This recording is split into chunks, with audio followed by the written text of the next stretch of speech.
नमस्कार दोस्तों, एक बार फिर आपका स्वागत करते हैं study with DK Dilip sir channel पर। आज हम लोग चर्चा करेंगे गुप्त साम्राज्य में सामाजिक अध्ययन के पेपर में गुप्त साम्राज्य के चंद्रगुप्त द्वितीय विक्रमादित्य के बारे में।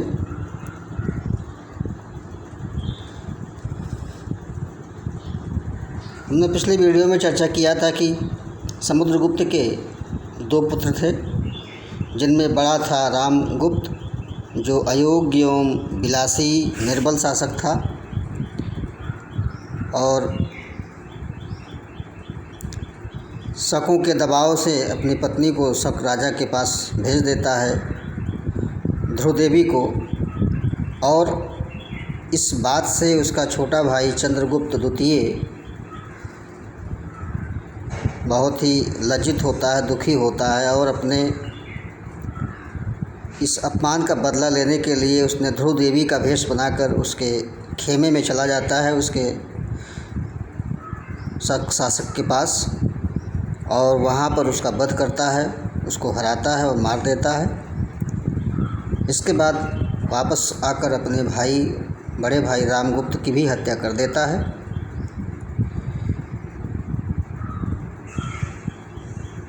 इसके बाद उसकी पत्नी ध्रुवदेवी से वह जो है विवाह करता है और भारतीय इतिहास में एक शासक के रूप में विख्यात होता है।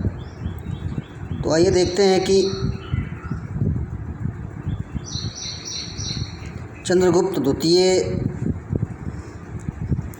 ने बहुत सारी उपाधियां धारण की थीं।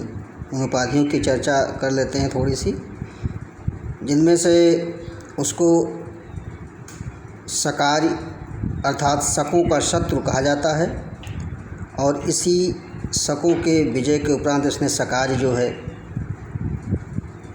उपाधि लिया था। इसके बाद देवराज, देवगुप्त, श्री विक्रमादित्य, और यह विक्रमादित्य की उपाधि भी इसने शक विजय के बाद उपाधि ली थी।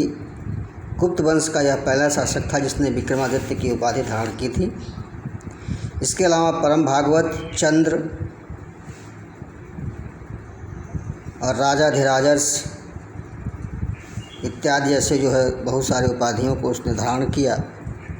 इसमें मुख्यतः परम भागवत, देवराज, देवगुप्त, चंद्र, विक्रमादित्य और शकारी उल्लेख मिलता है।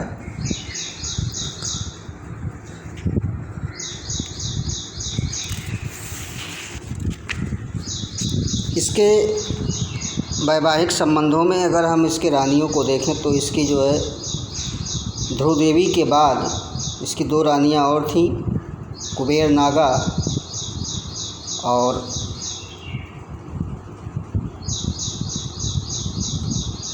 ध्रुवदेवी। ध्रुवदेवी तो इसके भाई की पत्नी थी, लेकिन इसने कुबेर नागा से वैवाहिक संबंध बनाया था, जो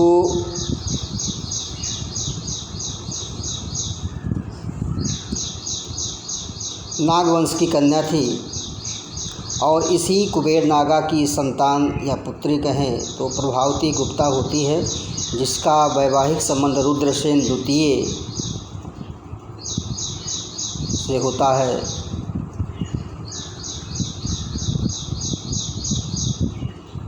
इसके बाद इसके वाकाटक वंश से वैवाहिक संबंध होते हैं, लेकिन यह वाकाटक नरेश जो था रुद्रसेन द्वितीय, यह इसकी पुत्री से विवाह करता है, प्रभावती गुप्ता से।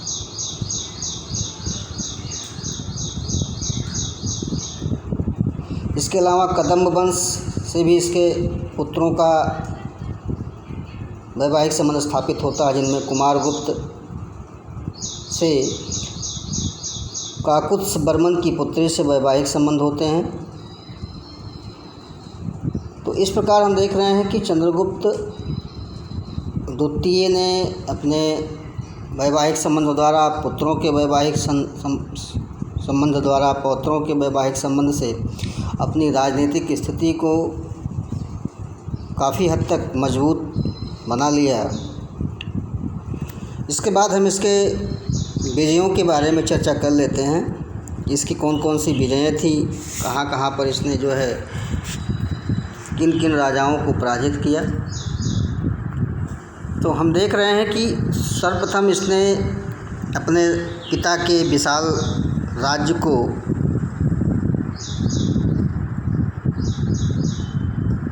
नतमस्तक करने के लिए और उस साम्राज्य को सुरक्षित रखने के लिए बहुत सारे युद्ध करने पड़े, जिनमें हमें पहला देखने को मिल रहा है कि गणराज्यों पर विजय। तो ये गणराज्य जो थे गुप्त साम्राज्य के मध्य में मद्रगण से लेकर दक्षिण में खरपरिक गण तक छोटे छोटे ऐसे गणराज्य थे जो जिनका कहीं न कहीं स्वतंत्रता के ये प्रेमी थे गणराज्य, लेकिन इनमें पारस्परिक एकता का अभाव था और यह किसी बाह्य आक्रमण का सामना नहीं कर सकते थे। इसी का लाभ उठाकर चंद्रगुप्त द्वितीय ने गणराज्यों की इस कमजोरी का लाभ उठाया और इन गणराज्यों पर आक्रमण कर दिया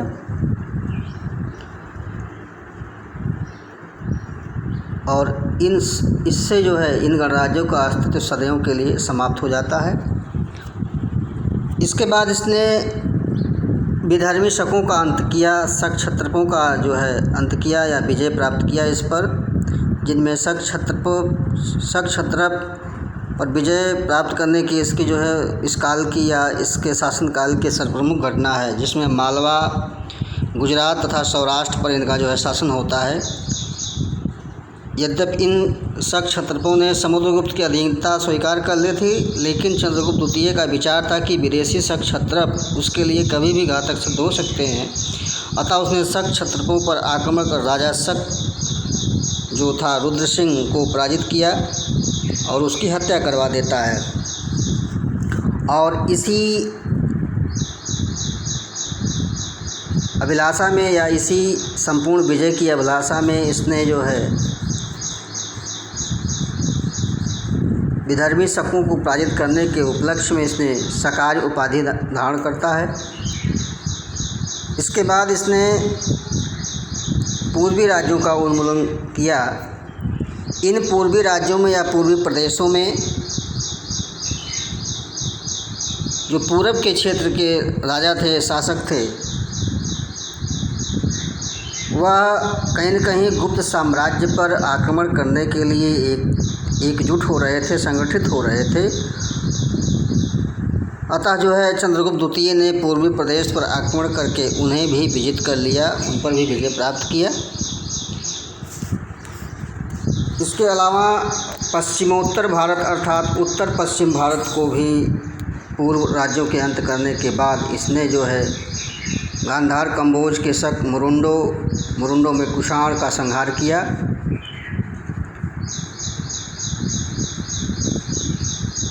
जिनमें वहलीकों पर इसने विजय प्राप्त किया, जो मेहरौली के स्तंभ लेख से वर्णन मिलता है कि इसने वहलीकों को भी परास्त किया था।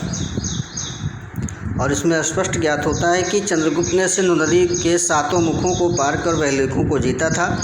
वल्फ प्रदेश ही वहलीक कहलाता था और इस प्रकार समस्त पंजाब और सीमांत प्रदेशों पर इसने अपना अधिकार किया और शकों कुषाणों पर विजय प्राप्त करने के बाद जो है इसकी जो उपाधि थी विक्रमादित्य की उपाधि धारण किया इसने, अर्थात शक विजय और कुषाण विजय करने के उपरांत इसने जो है विक्रमादित्य की उपाधि ली थी। इसके साथ साथ दक्षिण भारत का विजय भी जो है इसने किया, दक्षिणी क्षेत्रों का।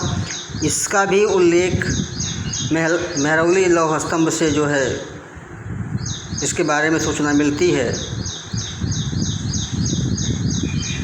पुनः इसने जो है इस पर अपनी सत्ता स्थापित की।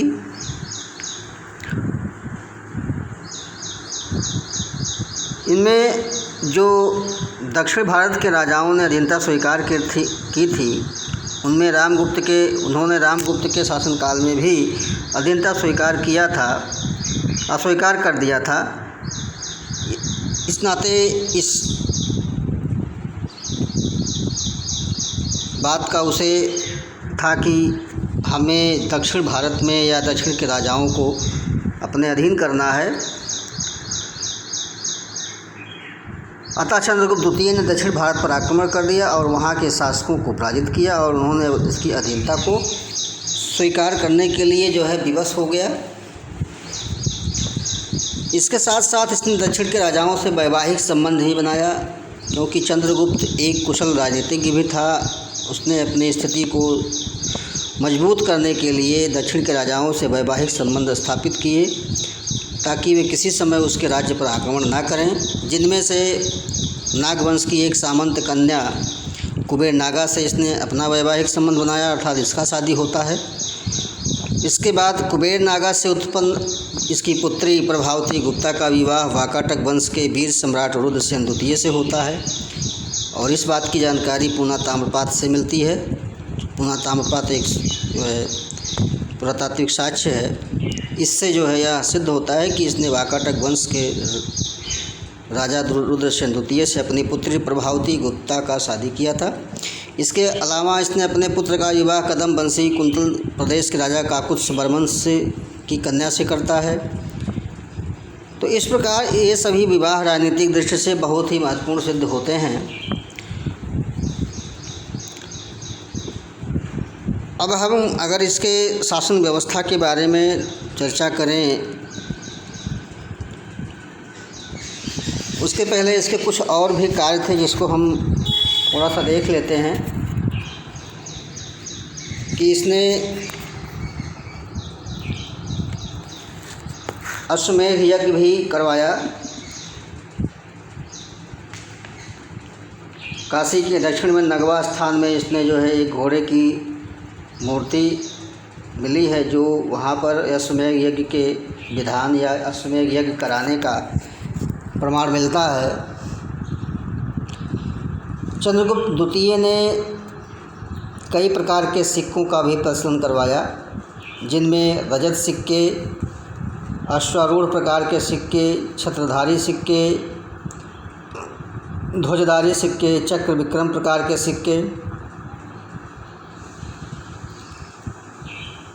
इसके अलावा अगर इसके परम भागवत की उपाधि को अगर हम थोड़ा सा देखें तो यह जो है कहीं न कहीं वैष्णव धर्म सिद्ध होने की बात करता है और चंद्रगुप्त द्वितीय का जो धर्म था वो वैष्णव धर्म था।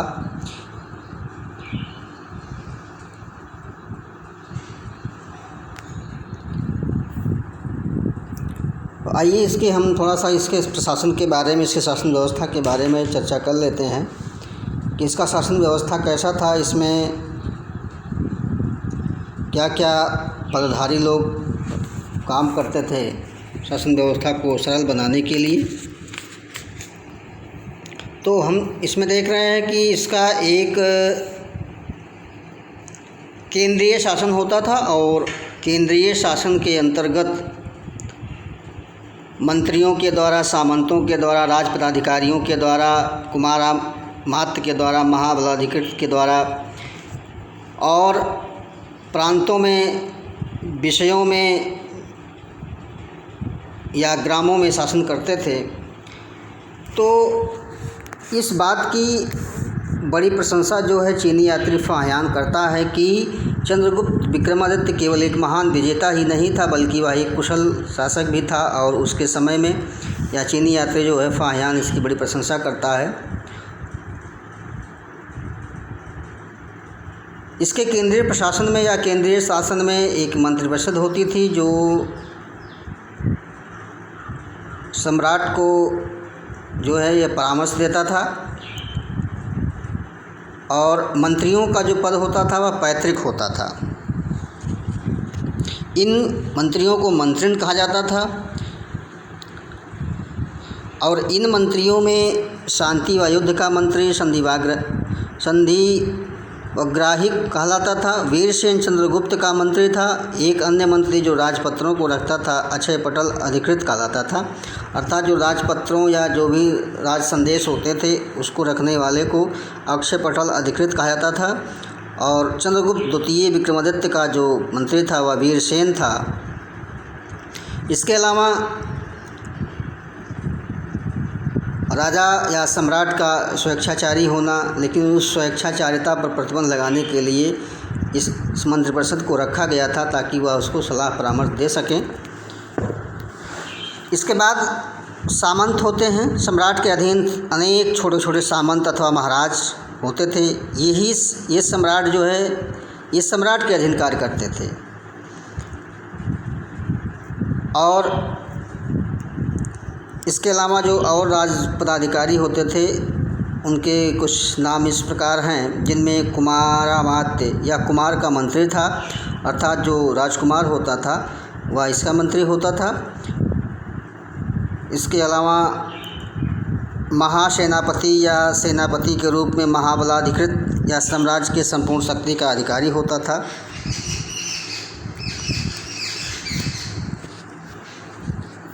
अगला है महादंडनायक। यह इसके अंतर्गत दंडनायक नामक पदाधिकारी होते थे। इसका कार्य क्षेत्र जो है युद्ध संचालन से संबंधित था और कुछ विद्वानों के अनुसार यह मुख्य न्यायाधीश होता था। इसके बाद महाप्रतिहार या राजकीय महल का सर्वोच्च अधिकारी था। महलों की रक्षा करना इसका प्रमुख कर्तव्य था। तो दंडपाशिक है, यह पुलिस विभाग का सबसे बड़ा अधिकारी होता था।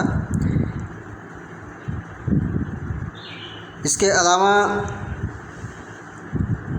रणभंडागारिक यह भी एक पद था जो सेना के निरीक्षण विभाग का पदाधिकारी था।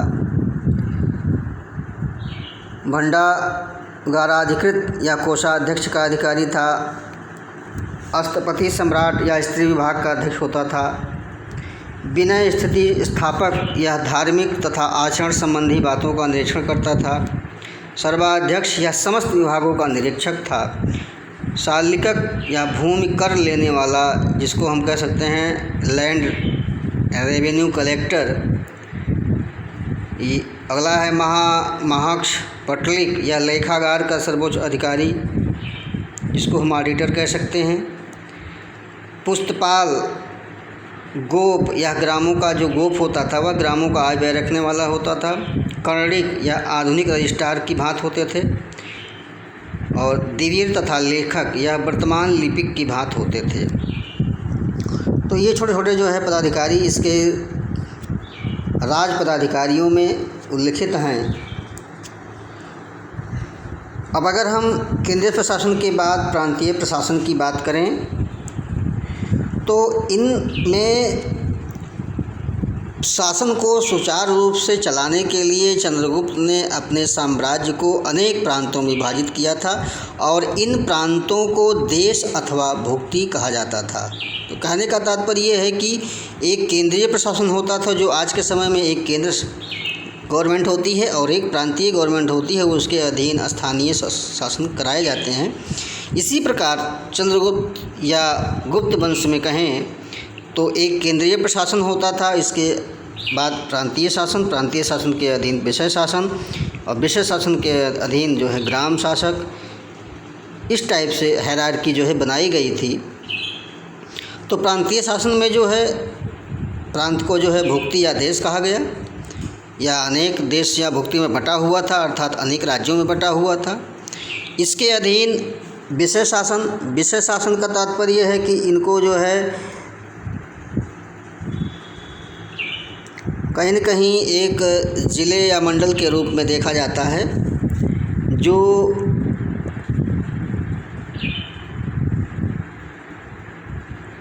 इसका जो प्रमुख होता था वह विषयपति कहलाता था। एक भुक्ति के अंतर्गत अर्थात एक राज्य के अंतर्गत कई जो है विषय होते थे, कई ज़िले होते थे और जो भी ये क्षेत्र होते थे इन प्रदेशों को विषय कहा जाता था। विषय के शासक को विषयपति कहा जाता था और विषयपति का जो कार्यकाल होता था वह 5 वर्ष का होता था। इसके बाद अगर हम नीचे के स्तर को देखें तो ग्राम शासक होता था। प्रत्येक विषय का विभाजन जो है, प्रत्येक ज़िले का विभाजन ग्रामों में, और इस ग्राम के शासक को जो है ग्रामिक अथवा भोजक कहा जाता था। ग्रामिक अथवा भोजक या महतर भी कहा जाता था। और इसकी सहायता के लिए छोटी छोटी सभाएं होती थी, जिसे पंचमंडलीय पंचायत कहा जाता था। इन ग्राम पंचायतों के सदस्य जो है कुछ पदाधिकारी, थोड़े से गैर सरकारी व्यक्ति होते थे। और इनके ग्राम सभा के जो सदस्यों के नाम कुछ मिलते हैं, मेहतर हैं, ग्रामिक हैं, कुटुंबिन हैं। इसके अलावा अगर न्याय व्यवस्था की बात करें तो गुप्तों की न्याय व्यवस्था बहुत उन्नत थी। न्यायालय जो है 4 टाइप के थे, जिनमें राजा का न्यायालय, पूग, श्रेणी, कुल।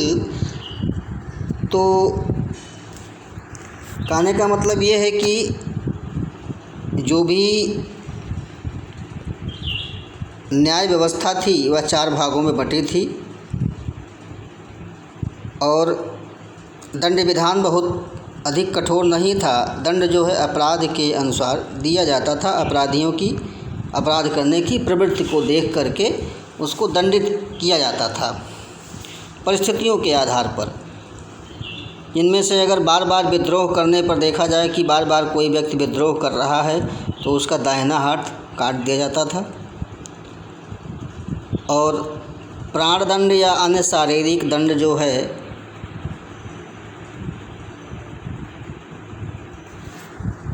के बिना जो है सम्राट राज्य करता था, अर्थात प्राणदंड का जो है उल्लेख नहीं मिलता है कि प्राणदंड दिया गया हो। शारीरिक दंड या जुर्माने के रूप में दंड मिल रहा है। तो इसके बाद अगर हम आय के साधन को देखें तो भूमि कर के रूप में, जिसे भूमि कर को उद्रंग कहा गया, या चुंगी तथा विभिन्न प्रकार के कर के प्रमुख साधन थे। अर्थात एक उद्रंग कर होता था, एक चुंगी होता था और इस टाइप के कई कर होते थे। तो राजकीय भूमि पर कृषि करने वाले से जो खेती करते थे उन्हें 1/4 उपज का देना होता था। उपज का 1/4 भाग अथवा 1/6 भाग कर के रूप में देना पड़ता था। और भूमि कर हमने चर्चा किया कि जो पदाधिकारी होता था, शालिकक, या जिसको हम कहें कि भूमि कर लेने वाला लैंड रिव्यू कलेक्टर, यह वसूलता था। इसके अलावा अगर देखें दूसरे स्रोत में चुंगी, तो यह नगर में आने जाने वाली वस्तुओं पर लगाई जाने वाली जो कर थी उससे लिया जाता था। सीमा कर होता था, वस्तुओं की बिक्री पर कर होता था जिन्हें शुल्क कहा जाता था। समकालीन लेखकों में दृष्टि व्यगार का भी उल्लेख मिलता है, जो एक प्रकार का भी एक कर था। तो इस प्रकार सीमा शुल्क, चुंगी शुल्क, भाग कर, उद्रंग जो 1/4 और 1/6 लिया जाता था। इसके बाद हम लोग चंद्रगुप्त द्वितीय विक्रमादित्य के चरित्र के बारे में थोड़ी सी चर्चा कर लेते हैं कि चंद्रगुप्त द्वितीय में कौन कौन सी चारित्रिक विशेषताएं थीं। तो सबसे पहले हम देख रहे हैं कि महान विजेता। चंद्रगुप्त एक महान विजेता एवं योग्य पिता का पुत्र था। उसकी वीरता के सम्मुख जो है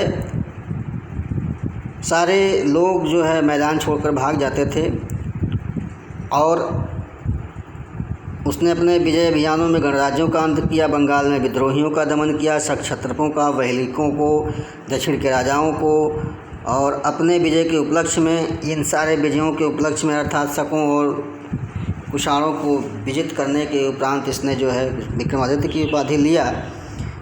और इसकी विक्रमादित्य उपाधि को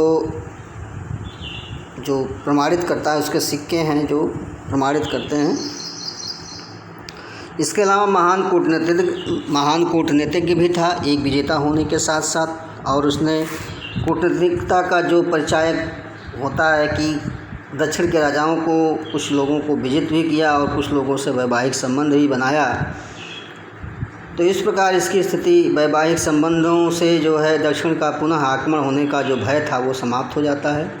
महान शासक के रूप में भी इसकी जो है गणना की जाती है। उसके शासनकाल में प्रजा जो है बहुत सुखी थी, राज्य में शांति था, व्यापार उद्योग धंधों में जो है उन्नति होती है। इसके बाद हम लोग देख रहे हैं कि अगला जो था वो साहित्य अनुरागी तथा कला प्रेमी। चंद्रगुप्त को साहित्य प्रेम से भी लगाव था। उसके दरबार में बहुत सारे नवरत्न थे और साहित्य की उन्नति के लिए उसने अपने दरबार में कई विद्वानों को जो है आश्रय दिया हुआ था, जिनमें वीरसेन मंत्री जो था, इसका जो व्याकरण साहित्य इत्यादि का बहुत ज्ञाता था, धनवंतरी इनके काल में थे। और इनके काल में और भी लोगों का उल्लेख मिलता है जो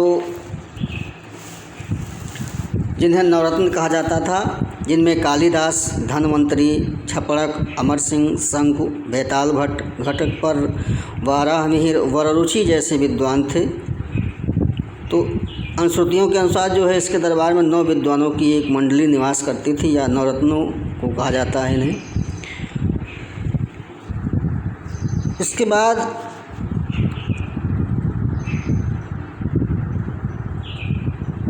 अगर हम इसके शासनकाल में चीनी यात्री की बात करें तो फाहियान आता है, जिसको संरक्षण दिया था चंद्रगुप्त द्वितीय ने। चंद्रगुप्त द्वितीय के काल में ही चीनी यात्री फाहियान आया 399 ईस्वी में, और 399 से 414 ईस्वी तक यह भारत के अनेक स्थानों का जो है भ्रमण करता है। तो इसकी थोड़ी चर्चा कर लेते हैं कि चीनी यात्री फाहियान, जिसका वास्तविक नाम कुंग था, चंद्रगुप्त द्वितीय विक्रमादित्य के शासनकाल में भारत आया। उसका यह नाम प्रव्रज्जा ग्रहण करने के बाद पड़ा, अर्थात प्रव्रज्जा संस्कार जो होता था बौद्ध धर्म में, बौद्ध धर्म की शिक्षा या बौद्ध धर्म का अनुयायी होने पर प्रव्रज्जा संस्कार कराने के बाद भी आप जो है बौद्ध धर्म ग्रहण कर सकते हैं। और इसके बाद फाहियान का अर्थ होता है धर्मगुरु अथवा धर्मरक्षक। फाहियान ने बचपन से ही अनेक बौद्ध ग्रंथों का अध्ययन किया। उसने भारत आकर चंद्रगुप्त विक्रमादित्य के शासनकाल में 389 से 414 ईस्वी तक भारत के कई क्षेत्रों का भ्रमण किया। उसकी यात्रा का विवरण जो है फो क्यों नामक पुस्तक में मिलता है। ये इम्पोर्टेंट किताब है, महत्वपूर्ण है। फो क्यों नामक की पुस्तक में मिलता है इसकी यात्रा वृत्तांत का वर्णन। अपने भ्रमण काल में उसने अनेक बौद्ध ग्रंथों की खोज की, अनेक हस्तलिपियों की नकल की और अनेक ग्रंथों का अनुवाद किया। भारत आने के समय उसके साथ 9 अथवा 10 भिक्षु भी आए थे। अपनी यात्रा समाप्ति के पश्चात उसने अपनी यात्रा का विवरण जो है देता है।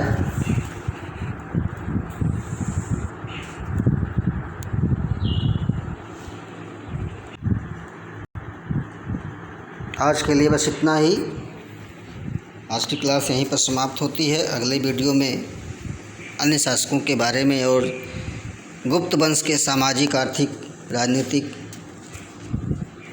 स्थिति जो थी उसके बारे में चर्चा करेंगे कि गुप्त काल में सामाजिक दशाएं कैसी थीं, धार्मिक दशाएं कैसी थीं, आर्थिक दशा कैसी थी,